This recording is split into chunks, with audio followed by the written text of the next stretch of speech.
Good morning. इसके पहले हमने बात की थी जिंक की। नाउ बात करते हैं कॉपर 2+। सो हमें पता है कि हमारे सॉल्यूशन में जब ये जो सेल होता है वो चलना स्टार्ट होता है तो Zn2+ सॉल्यूशन में बाहर आता है, तो Zn बढ़ता है, Zn का कंसंट्रेशन। पर at the same time copper solution से क्या होता है, रॉड पे जाता है, ठीक है, कॉपर 2+ के फॉर्म में। तो यहाँ सॉल्यूशन से कॉपर क्या होता है, गायब होने लगता है। यानी रिड्यूसिंग स्पीसीज क्या हो रही है, गायब हो रही है, और ऑक्सीडाइजिंग स्पीसीज क्या हो रही है, इंक्रीज हो रही है। तो जब रिड्यूसिंग स्पीसीज डिक्रीज होगी, मतलब मैं यूँ कह सकती हूँ कि concentration of copper is decreasing. इस सॉल्यूशन में कॉपर का जो कंसंट्रेशन है वो क्या हो रहा है, डिक्रीज हो रहा है। तो उसके लिए हम क्या लगा सकते हैं, E of cell is equal to E naught of cell minus 2.303 RT upon NF log to the base 10। और यहाँ पे प्रोडक्ट का कंसंट्रेशन 1 और यहाँ पे कॉपर का क्या हो जाएगा 2+।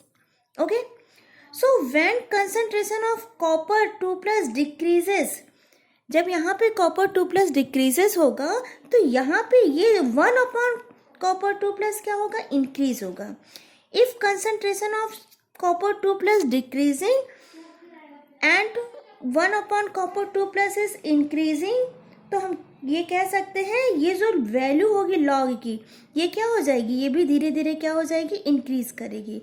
क्योंकि सोल्यूशन का कॉपर 2+ डिक्रीज हो रहा है, लेकिन ये 1 अपॉन कॉपर 2+ क्या हो रहा है, इंक्रीज हो रहा है।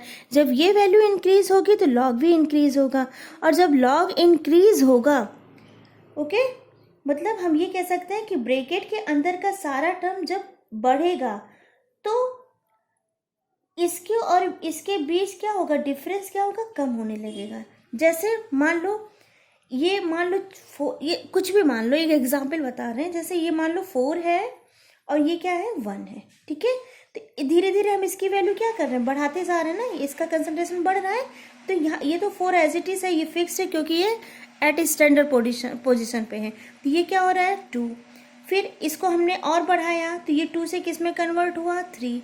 इसको हमने और बढ़ाया तो ये 3 से किस में कन्वर्ट हुआ, 4, ठीक है। तो मतलब एक ऐसा टाइम आएगा जब इन दोनों की वैल्यू क्या हो जाएगी, सेम हो जाएगी। उस केस में आपका ई ऑफ सेल फिर से कितना हो जाएगा, जब इन दोनों की वैल्यू सेम हो जाएगी तो ये क्या हो जाएंगे, 0 हो जाएंगे।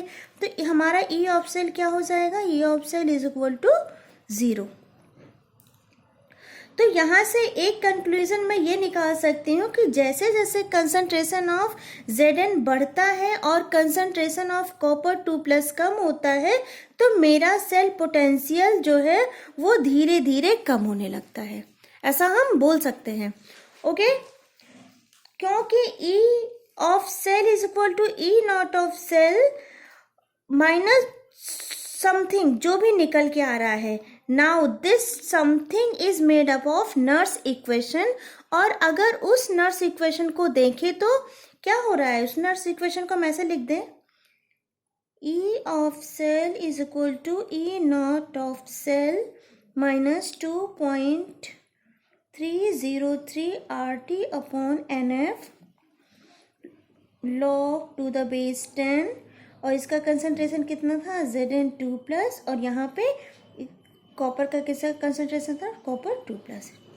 नाउ अब अगर आप कंबाइंड इफेक्ट देखोगे, अभी तो हमने अलग अलग देखा था, कॉपर का अलग देखा था, जिंक का अलग देखा था। अगर अब हम कंबाइंड इफेक्ट देखें तो Zn क्या हो रहा है, बढ़ रहा है, और कॉपर क्या हो रहा है, घट रहा है। मतलब Zn का बढ़ना भी ई सेल की वैल्यू को क्या करता है, कम कर देता है, और कॉपर का घटना भी ई ऑफ सेल की वैल्यू को क्या कर देता है, कम कर देता है। और ये डिफरेंस जो होते हैं वो घटा देता है। तो हम क्या बोल सकते हैं, ई नॉट ऑफ सेल माइनस ये जो डिफरेंस है बेटा, धीरे धीरे ये जो ब्रैकेट के अंदर की जो वैल्यू है ये क्या हो रही है, बढ़ने लगेगी। यहाँ पे ई नॉट ऑफ सेल जो है क्या है, कांस्टेंट है, और ब्रैकेट का वैल्यू धीरे धीरे बढ़ने लगता है, तो दोनों के बीच का जो डिफरेंस होता है वो क्या होता है, कम होने लगेगा। एक ऐसा टाइम आएगा जब ई ऑफ सेल क्या हो जाएगा आपका, ई ऑफ सेल क्या हो जाएगा, 0। यानी अब आपके सेल का कोई ईएमएफ प्रोड्यूस नहीं करेगा। मतलब जो जब ई ऑफ सेल आपका 0 हो जाएगा तो जो सेल होता है वो कोई ईएमएफ प्रोड्यूस नहीं करेगा। इसको मैं इस तरीके से भी कह सकती हूँ कि जितना ज़्यादा जेडन सोल्यूशन में आ गया है, मतलब इतना ज़्यादा जेडन सोल्यूशन में आ गया है कि और जेडन अब के आने की अब जगह नहीं है, और इतना ज़्यादा कॉपर जाके चिपक गया है कि और कॉपर चिपकने की अब जगह नहीं बची है। ठीक है, बहुत कम कॉपर है जो आगे कॉपर रॉड से अब चिपक सकता है और रिड्यूस हो सके। तो वो सिचुएशन जहाँ पे जिंक और बाहर नहीं आ सकता और कॉपर और जाके रॉड पे चिपक नहीं सकता, उस सिचुएशन को हम बोलते हैं इक्विलिब्रियम सिचुएशन। यानी अब मेरा सेल काम करने वाला नहीं है। ओके, इन चीज़ों को और सिंप्लीफाई करें तो हम कह सकते हैं कि at equilibrium E of cell is equal to क्या हो जाएगा, 0। ओके, तो हम कैसे लिख सकते हैं, 0 is equal to E naught of cell minus 2.303 RT upon NF log to the base 10। यहाँ पे दोनों का हम लेके चल रहे हैं ना अब, Zn2 plus upon copper 2 plus. Okay, यहाँ जो कंसंट्रेशन है वो एट इक्विलिब्रियम है, तो हम कंसंट्रेशन की जगह क्या लिख सकते हैं, के लिख सकते हैं इन दोनों की जगह, क्योंकि ये किस कंसंट्रेशन पे है, एट इक्विलिब्रियम। तभी तो यहाँ पे ई ऑफ सेल की वैल्यू क्या है, ये 0।